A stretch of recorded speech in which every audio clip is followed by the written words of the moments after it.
భారతదేశం హిందూ దేశం అని అందరికీ తెలిసిన విషయమే.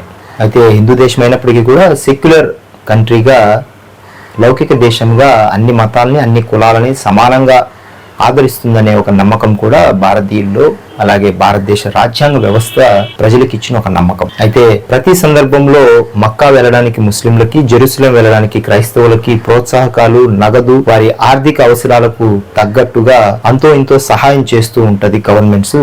అలాంటిది హిందూ దేశంలో మరి మాకెందుకు ఇవ్వరు అలాంటి ప్రోత్సాహకాలు అంటూ సోషల్ మీడియాలో చాలా రకాలైన వాదనలు, చాలా మంది క్వశ్చన్ చేస్తూ ఉంటారు ప్రభుత్వాలను. సో వారి వాదనలో ఎవరి వాదన వారికి కరెక్ట్ గా అనిపిస్తుంది, అది తప్పు లేదు. అయితే ఈ వాదనని ఇప్పుడు ప్రోత్సాహకాలు ఇచ్చేలాగా ఉత్తరప్రదేశ్ ముఖ్యమంత్రి అయిన యోగి గారు మానస్ సరోవర్ యాత్రకి సంబంధించి వెళ్లే మొదటి బ్యాచ్ కి శుభారంభ్ పేరుతో ఒక్కొక్కరికి ₹1,00,000 ఇస్తున్నట్టు ప్రకటించారు. అయితే ముఖ్యంగా మానస్ సరోవర్ యాత్ర ఎంత కఠినంగా ఉంటుందో, ఎలాంటి వాతావరణ పరిస్థితులు ఉంటాయో చాలా మందికి తెలిసే ఉంటుంది. చైనా, నేపాల్, భారత్ ఇలాగా ఇన్ని దేశాలకు సంబంధించిన బార్డర్స్ తో కలిపి మానస్ సరోవర్ యాత్ర జరుగుతుంది. సో అత్యంత క్లిష్ట వాతావరణ పరిస్థితుల్లో వెళ్లాల్సి ఉంటుంది. కాబట్టి అక్కడికి వెళ్లే భక్తులకు సంబంధించి ముందుగా బాడీ చెకప్స్, అలాగే వారు ఎంతవరకు ట్రావెల్ చేయగలరు, వారికి సంబంధించిన అన్ని రకాలైన వైద్య పరీక్షలు చేసిన తర్వాతనే మానస్ సరోవర్ యాత్రకి పంపించడం జరుగుతుంది.